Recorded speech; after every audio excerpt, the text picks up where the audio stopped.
할렐루야, 반갑습니다. 한 주간 잘 보내셨습니까?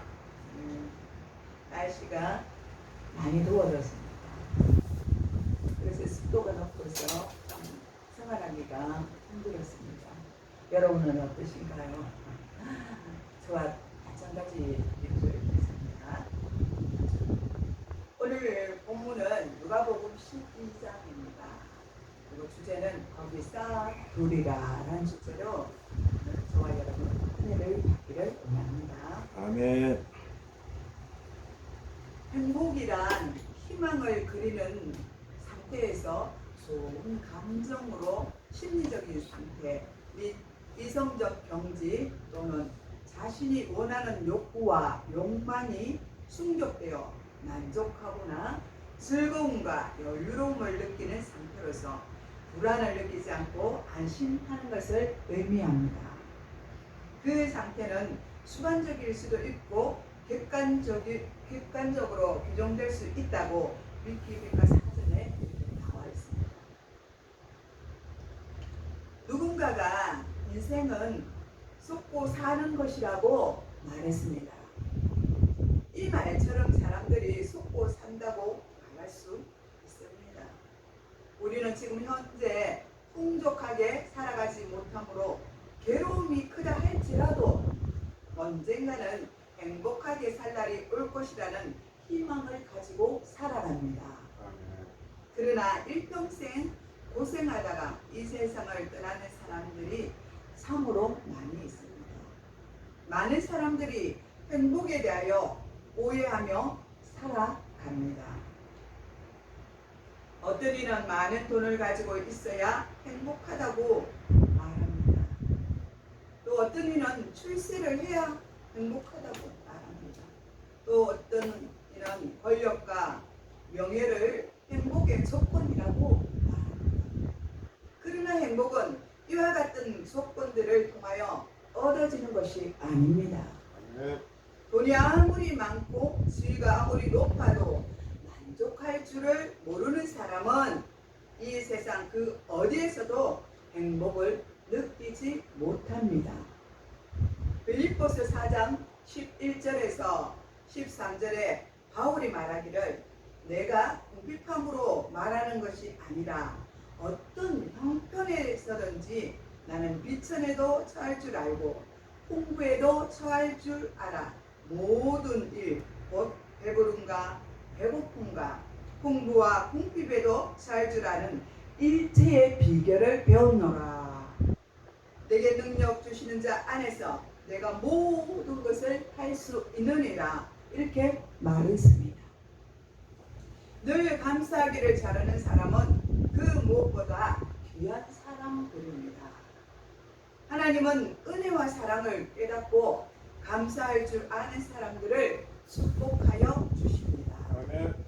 하박국 3장 17절에서 18절에 보면 하박국 선지자가 몹시 어려운 상황 속에서도 하나님을 찬양을 하고 있는 것을 우리는 볼 수가 있습니다. 비록 무화과 나무가 무성하지 못하고 포도나무에 열매가 없으며 감람나무에 소출이 없으며 밭에 먹을 것이 없으며 우리의 양이 없으며 외양간에 소가 없을지라도 나는 여호와로 말미암아 기뻐하리로다. 아멘. 할렐루야. 그런데 누가복음 12장에 보면은 그 12장에 나오는 부자는 농사가 풍년이 되어 논밭에 소출이 풍성하지만 하나님 앞에 감사하지 않는 것을 볼 수가 있습니다. 오늘 말씀 본문을 봐도 하나님과 감사라는 말이 나오지 않는 것을 볼 때 아마도 그는 모든 재물이 하나님으로부터 왔다는 것을 모르는 무신론자가 아닌지 하는 생각이 듭니다. 그리고 더욱이 함께 1년 동안 동무동락하면서 함께 농사를 지은 농군들에게도 감사가 없는 것을 볼 수 있습니다. 그들에게 보상해야 되겠다는 생각도 갖고 있지 않는 것을 볼 수가 있습니다. 그 모든 것이 자기 복이라고 생각합니다. 자기 노력과 수고의 결과라고 생각하고 있는 모르는 자에게 과연 행복이 그에게 있을까요? 행복은 나누어 주는 것에서부터 시작을 합니다. 이기적인 마음을 가진 자에게는 행복이 들어갈 틈이 없습니다. 오늘날 믿는 우리에게도 감사할 줄 모르는 사람들이 있습니다. 이것은 잘못된 삶으로 살아가는 자들입니다. 고린도전서 4장 7절에 보면 내게 있는 것 중에 받지 아니한 것이 무엇이냐. 공평한 하나님께서는 우리 모두에게 공평하게 주실 것을 주셨습니다.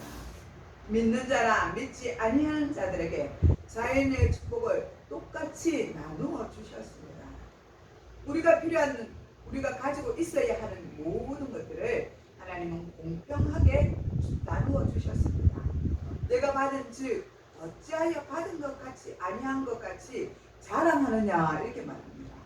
자기는 받았지 않다고 그렇게 자랑을 하는 것입니다. 하나님을 모르는 사람들은 모든 물질이 하나님으로부터 온 것을 모르기 때문에 하나님께 감사하지 않는 것입니다. 그러나 그 모든 것이 하나님으로부터 왔고 그 모든 것이 하나님 것인 줄 아는 사람들이 하나님께 감사할 줄 모른다면 이것은 불신자들보다 더 악한 자들이라고 말씀하고 있습니다.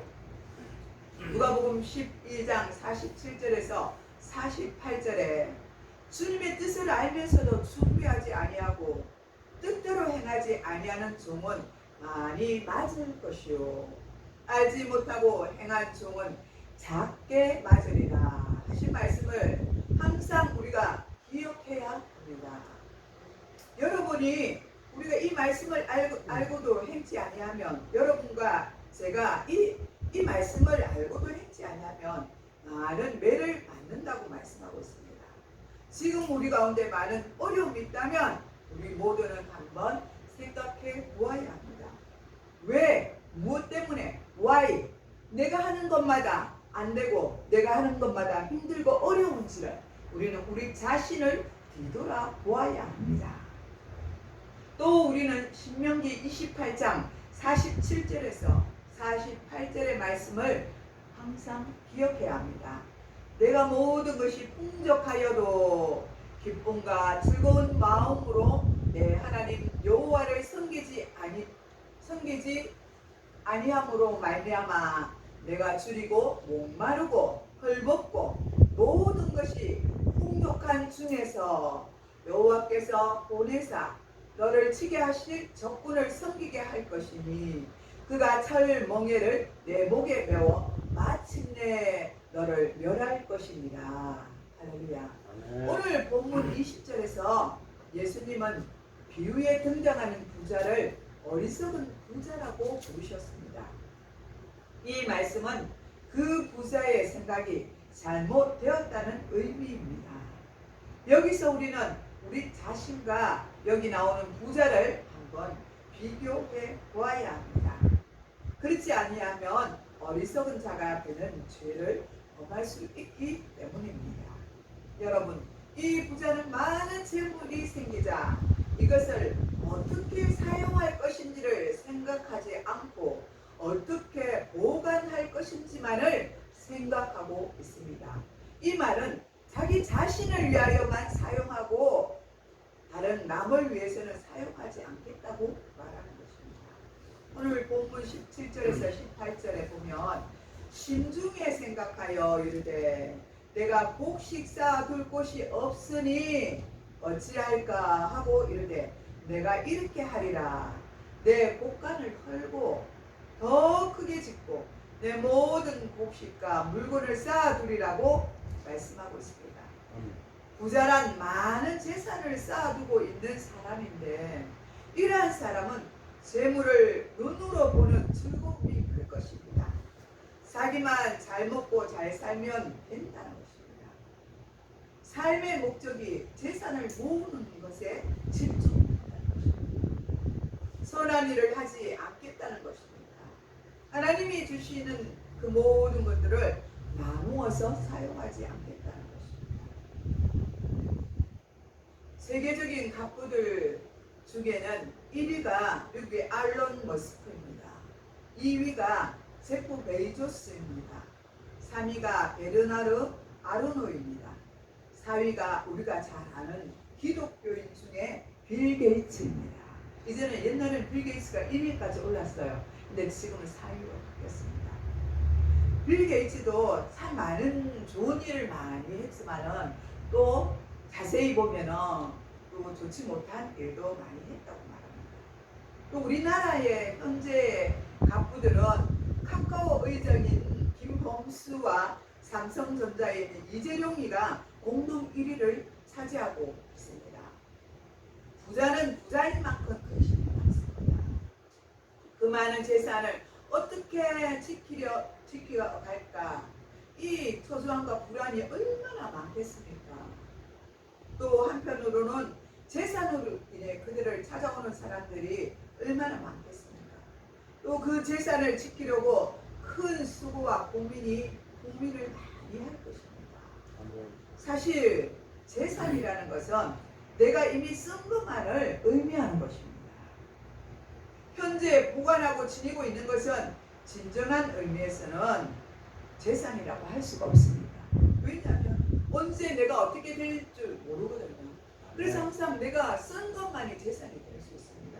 이 시간에 내가 죽는다면 이 재산은 내가 내 것이 될 수가 없다는 것입니다. 그러므로 나는 주어진 재물의 창고지기입니다. 하나님이 맡겨준 창고지기입니다. 아멘. 하나님이 주신 것들을 좋은 곳에 활용하라고 하나님이 나에게 주신 것입니다. 아멘. 이것을 분명히 우리는 깨달아서 알고 있어야 합니다. 그래야 하나님은 더 많은 것들을 우리에게 부어주십니다. 부어진 그곳에 쌓여있는 그것들이 흘러갈 때 하나님 더 많은 것들을 그곳에 채우시는 분이십니다. 아멘. 또 이 부자는 많은 재산을 쌓아놓고 평안히 쉬겠다고 말하고 있습니다. 본문 19절에 내 영혼에게 이르되 영혼아 여러 해 쓸 물건이 많이 쌓아두었으니 평안히 쉬고 먹고 마시고 즐거워하자 하리라고 기록되어 있습니다. 그러나 돈이 많다고 해서 우리가 평안히 쉬겠다고 해서 평안히 쉴 수가 있는 것이 아닙니다. 평안한 안식은 전적으로 하나님이 주시는 축복입니다. 아멘. 우리가 평안히 살려면 우선 병에 걸리지 않아야 합니다. 그런데 부자라고 해서 아프지 않습니까? 병은 빈부의 차이가 없습니다. 또한 사업의 실패도 없어야 하는데 부자라고 실패하지 않는다는 법이 있습니까? 그렇지 않습니다. 또 태풍이나 홍수 같은 재난과 화재 같은 불의의 사고도 부자만을 비켜가지 않습니다. 또 전쟁이 일어나면 아무리 돈 많은 부자라도 별 도리 없으며 도리어 더 큰 화를 당할 수도 있습니다. 그러므로 어떤 의미에서 하나님이 주시는 축복이 복 중에서 가장 큰 축복입니다. 아멘. 우리가 전쟁이 일어나면 아무리 많은 재산을 갖고 있어도 이걸 관리할 수가 없잖아요. 다 빼앗겨버리고 도둑질 당할 수가 있어요. 그러므로 우리는 적당하게 있는 것이 좋은 것입니다. 우리는 항상 더 많은 것을 채우기를 원하지만 그것이 아니라 하나님 주신 것에 만족하고 감사하면서 살아가야 될 줄 믿습니다. 역대하 14장 1절에서 6절을 함께 보겠습니다. 673페이지입니다. 역대하 14장입니다. 1절에서 6절을 함께 보겠습니다.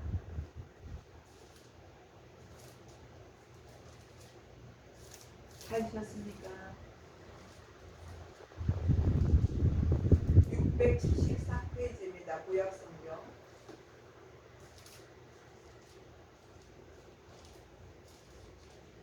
제가 같이 읽겠습니다. 시작. 아비야가 그 조상과 함께 누움에 아이성에 장사를 내고 그의 아들 아사가 대신하여 왕이 되니 그의 시대에 그의 땅이 10년 동안 평안하니라. 아사가 그의 하나님 보시기에 성과 정의를 행하여 이방 제단과 산당을 없애고 주상을 깨뜨리며 아세라 상을 찍고 유다 사람들에게 명하여 그 조상들에게 하나님 여호와를 찾게 하며 그의 율법과 명령을 행하게 하고 또 유다 모든 성읍에서 산당과 태양상을 없애매 나라가 그 앞에서 평안함을 누리니라. 할렐루야. 네. 아멘. 여호와께서 아사에게 이렇게 함으로써 평안을 주셨습니다. 그 모든 우상들을 다 제거하게 되자 하나님이 그 땅에 평안을 주신 것입니다. 그 나라 그 민족에게 평안을 주셨습니다. 그 땅이 평안하여 그리고 여러 해 동안 싸움이 없게 되었습니다. 그리고 경관 성읍들을 유다에 건축하게 하셨습니다. 하나님은 그랬습니다. 하나님을 바라보는 그 나라와 민족을 하나님은 사랑하시는 것입니다. 그런 그들에게 하나님은 축복하시는 것입니다. 또 역대하 15장 15절에 보면 우리가 마음을 다하여 맹세하고 뜻을 다하여 여호와를 찾았으므로 여호와께서도 그들을 만나 주시고 그들의 사방에 평안을 주셨다고 말씀하고 있습니다. 아멘. 또 시편 128편 1절에서 6절에 보면 여호와를 경외하여 그의 길을 걷는 자마다 복이 있도다. 내가 내 손이 수고한 대로 먹을 것입니다. 내가 복되고 형통하리로다. 내 집 안방에 있는 내 아내는 결실한 포도나무 같으며 내 식탁에 둘러앉은 자식들은 어린 감람나무 같으리로다. 여호와를 경외하는 자는 이같이 복을 받으리로다. 여호와께서 시온에서 내게 복을 주실지어다. 너는 평생에 예루살렘의 번영을 보며 내 자식의 자식을 볼지어다. 아멘. 이스라엘의 평강이 있을지어다. 할렐루야. 아멘. 이렇게 말씀하고 있습니다. 이처럼 평안의 복은 돈으로 얻어지는 것이 아닙니다. 하나님이 주셔야 우리가 받을 수가 있습니다. 아멘. 그런데 오늘 본문에 나오는 부자는 재산이 많아졌다고 해서 평안이 쉬리라고 했습니다. 이것은 단단히 착각하는 것입니다. 이 부자는 많은 재물을 쌓아놓고 먹고 마시며 즐거워하리라고 했습니다. 이것은 많은 재산으로 사치와 향락을 누리겠다는 것입니다. 그것은 참으로 잘못된 삶의 목적이 아닐 수가 없습니다. 아멘. 우리의 첫째 되는 목적은 무엇입니까? 하나님을 영화롭게 하고 하나님을 즐거워하는 것입니다. 아멘. 그러나 이 부자는 재물을 가지고 하나님을 영화롭게 하거나 기쁘게 하기는커녕 오히려 자기 자신을 위하여 먹고 마시며 즐거워하는 생각만 하고 있습니다. 이런 사람은 더 산다고 하더라도 죄를 지을 수밖에 없습니다. 아멘. 육신의 쾌락을 위하여 쫓아가면 나갈 수밖에 없습니다. 오늘날 우리가 사는 이 시대, 이 땅에도 이 부자처럼 생각하는 사람들이 얼마나 많이 있는지 모릅니다. 조금만 돈을 벌면 먹고 마시고 즐기는 것을 낙으로 사는 사람들이 많이 있습니다. 멸망이 급속도로 다가온다는 것을 그들은 명심해야 합니다. 오늘 이 시대가 마치 노아의 홍수 시대와 같습니다. 시집가고 장가도 가고 먹고 마시고 하며 향락에 취해 있습니다. 주님이 오시는 때가 다 되었는데 경각심이 없고 마치 지옥불에 뛰어들어가고 있는 것 같습니다. 두렵고 무서운 줄도 모르고 우리는 살아가고 있습니다. 세상이 흥청망청 취해가지만 믿는 우리는 깨어서 기도하며 믿음 생활을 잘 해야 합니다. 또 이 부자는 재물을 쌓아놓고 분명 오래 살 것이라고 생각하고 있습니다. 지금 시대로 보면 좋은 집, 좋은 음식, 좋은 차에, 좋은 병원에 가서 치료를 잘 받으면 잘 살 것이라고 생각하였을 것입니다. 그러나 이 부자는 자기 자신의 죽음에 관하여는 생각하지 못하고 있는 것입니다. 그런데 오늘 본문 20절을 보면 하나님은 어리석은 자여 오늘 밤에 내 영혼을 도로 찾으리니 그러면 내 준비한 것이 누구의 것이 되겠느냐라고 질문하셨습니다. 그렇습니다. 오늘 밤에 우리 주님이 저와 여러분과 그 부자의 생명을 거두어가신다면 그가 남긴 것이 누구의 것이 되겠습니까? 다른 사람의 것이 된 것입니다. 우리는 죽으면 빈손으로 갔다가 빈손으로 가는 인생입니다. 너무 우리가 아둥바둥 살려고 하지 마시기 바랍니다. 하나님께서 불어버리시면 한순간에 모든 것들이 다 날아갑니다. 아멘. 저는 그것을 깨달았습니다. 아멘. 영원한 것은 하나도 없습니다. 아멘. 주님 앞에서 온전히 살아갈 때야만 그것이 영원히 우리와 함께 있게 되고 또 많은 그죠? 어려움 속에서도 그 재물을 가지고 우리를 지킬 수가 있는 것입니다. 다음은 전도서 5장 10절에서 20절까지 말씀을 읽어보겠습니다. 은을 사랑하는 자는 은으로 만족하지 못하고 풍요를 사랑하는 자는 소득으로 만족지 아니하나니 이것도 헛되도다. 재산이 아무리 많아지면 먹을 자들도 많아집니다. 왜냐하면 그저 많은 재산이 있으니까 나도 그곳에 가면 좀 얻어먹을 수 있겠다 하는 생각에 힘들고 어려운 그런 가난한 자들이 많이 모이지 않겠습니까? 그 외에 그저 함께 먹고 즐기자는 사람도 많이 모이지 않겠습니까? 그래서 그 소유들은 눈으로 보는 것 외에 무엇이 유익하랴 이렇게 말했습니다. 노동자는 먹는 것이 많든지 적든지 잠을 달게 잡니다. 그러나 부자는 그 부요함 때문에 잠을 이루지 못한다고 말하고 있습니다. 내가 혀 아래서 큰 폐단되는 일이 있는 것을 보았나니 곧 소유주가 재물을 자기에게 해가 되도록 소유할 것이라. 그 재물이 재난을 당할 때에 없어지나 비록 아들을 낳았으나 그 손에 아무것도 없느니라. 그가 모태에서 벌거벗고 나왔은즉 그가 나온 대로 돌아가고 수고하여 얻은 것을 아무것도 자기 손에 가지고 가지 못하리니 이것도 큰 불행이라. 어떻게 왔든지 그대로 가리니 바람을 잡는 수고가 그에게 무엇이 유익하랴. 일평생을 어두운 데서 먹으며 많은 근심과 질병과 분노가 그에게 있느니라. 사람이 하나님께서 그에게 주신 바 그 일평생에 먹고 마시고 해 아래서 하는 모든 수고 중에서 낙을 보는 것이 선하고 아름다움을 내가 보았나니 그것이 그의 몫이로다. 또한 어떤 사람에게든지 하나님이 재물과 부요를 그에게 주사 능히 누리게 하시며 제 몫을 받아 수고함으로 즐거워하게 하신 것은 하나님의 선물이라. 이렇게 말씀하고 있는 것입니다. 아멘. 돈을 많이 벌었다고 해서 많은 재산을 모았다고 해서 성공한 사람이 되는 것도 아니며 행복자가 되는 것도 아닙니다. 진정한 행복, 가장 가치 있는 행복은 만족할 줄 아는 그런 사람에게 있는 것입니다. 아멘. 한 발짝 더 나아가서 오직 하나님의 영광을 위하여 하나님이 가장 기뻐하시는 선한 일에 주신 재물을 쓰고 땅끝까지 복음을 전하며 사는 사람들에게 행복과 축복이 있습니다. 네. 그것을 믿고 그렇게 믿음으로 사시는 여러분 되시기를 간절히 축복합니다. 아멘. 기도하겠습니다. 하나님 아버지, 오늘 주신 말씀이 평생의 말씀이 되어서 깨달아 알게 하여 주시옵소서.